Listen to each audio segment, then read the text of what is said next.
Capítulo 12.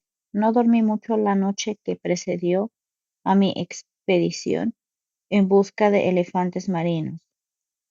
Pensaba sin cesar en la ley de la tribu que nos prohibía a las mujeres construir armas y calculaba las posibilidades de que mis no demasiado perfectas flechas siguieran una trayectoria recta, así como de que, en el caso de hacerlo, pudieran clavarse lo bastante atravesando la dura piel del animal.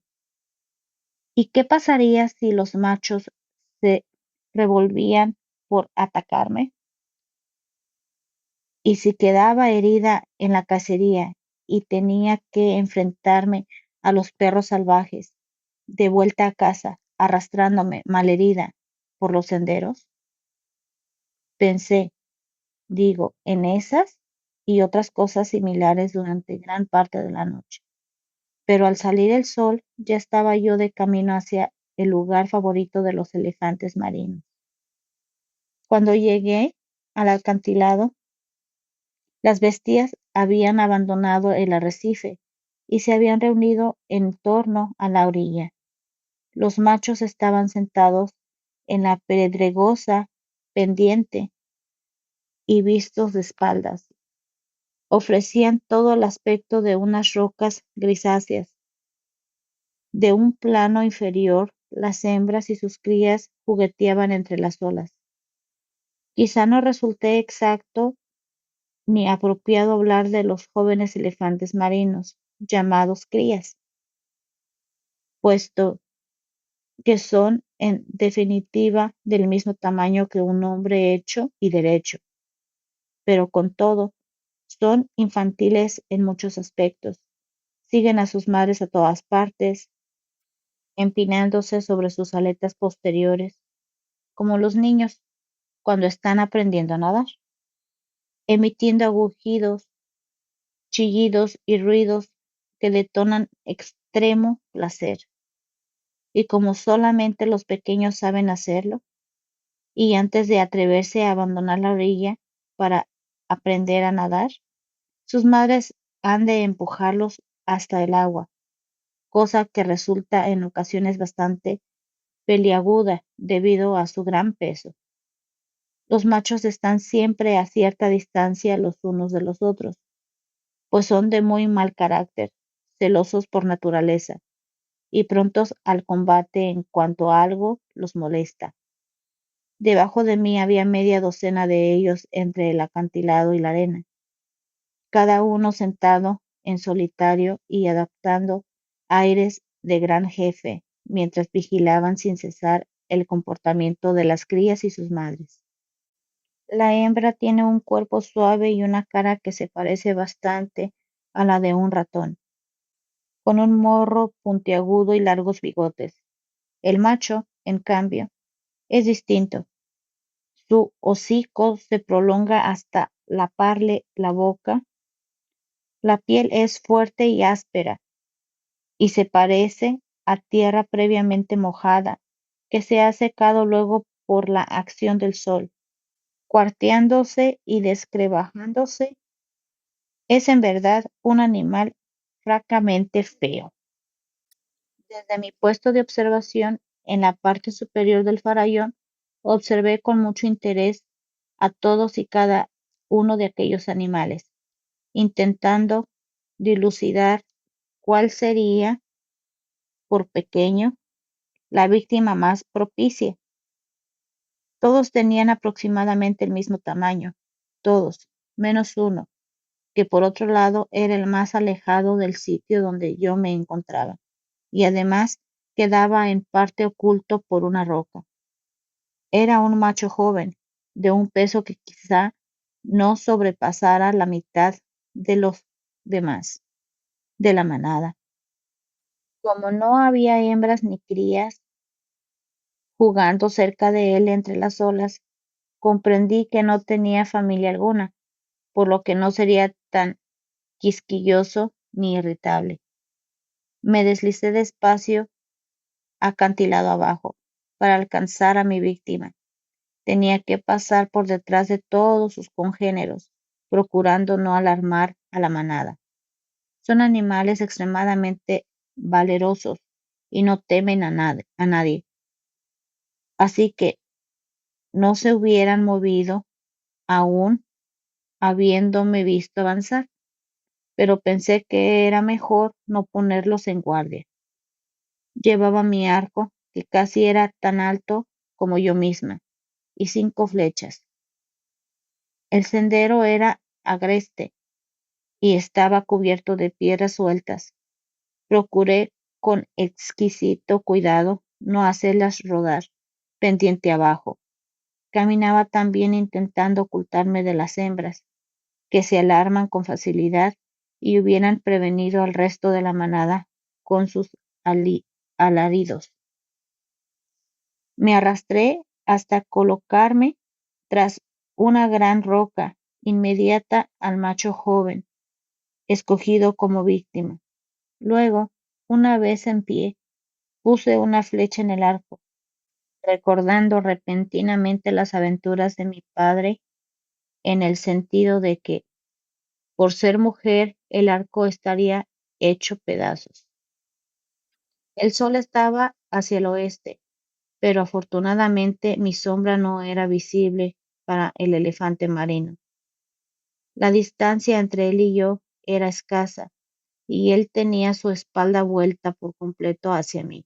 Sin embargo, no había dónde intentar alojarme la primera flecha, si entre sus hombros o en la cabeza. La piel de esta bestia es fuerte, aun cuando muy delgada, pero debajo de ella hay espesas capas de grasa. Por otro lado, si bien su cuerpo es grande, la cabeza resulta comparativamente pequeña y ofrece escaso blanco. Mientras estaba allí, detrás de la roca, sin saber qué hacer exactamente, preocupada de veras por la advertencia de mi difunto padre acerca de cómo, invariablemente, el arco manejado por una mujer de la tribu se rompería llegado el momento de usarlo. El animal empezó a desplazarse hacia el borde del agua. Al principio pensé que me había oído llegar.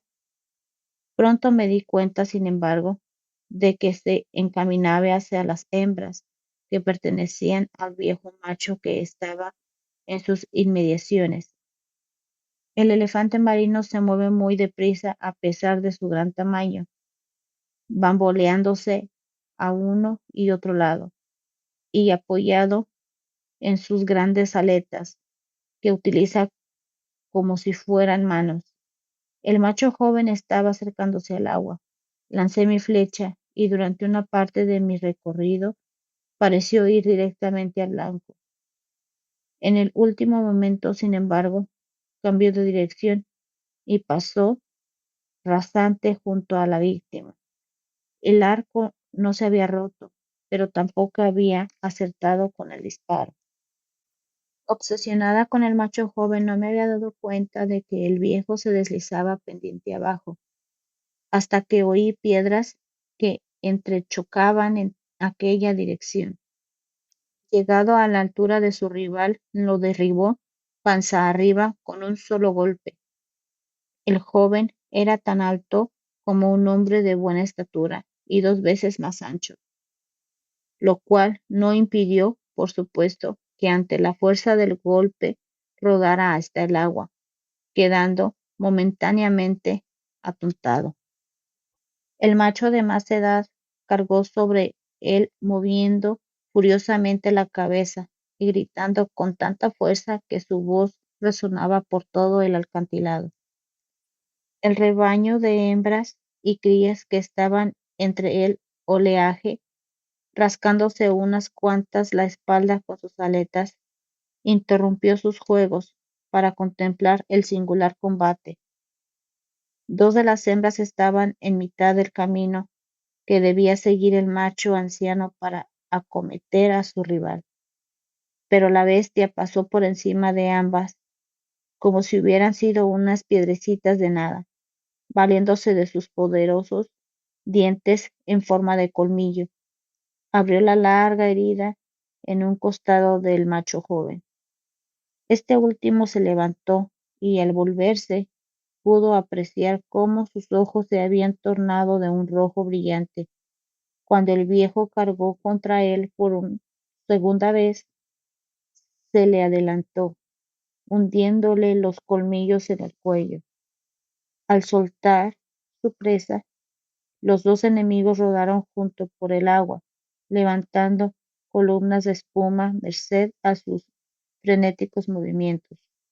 Las hembras habían escapado, atemorizadas, pero el resto de los machos continuaban en sus primitivas posiciones, contemplando interesados los acontecimientos. Ambos combatientes marcaron una pausa, preparándose para un nuevo ataque.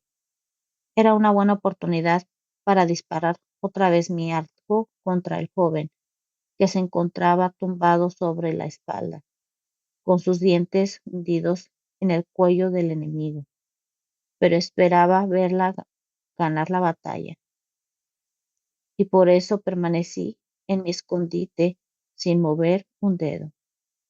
El macho viejo tenía cicatrices tremendas en su cabeza y hombros, herencia sin duda de las batallas que librara en anteriores ocasiones. Repentinamente agitó con violencia la cola, intentando romper la presa que su enemigo mantenía en su cuello, y dio un golpe lateral contra una roca, haciendo fuerza contra ella.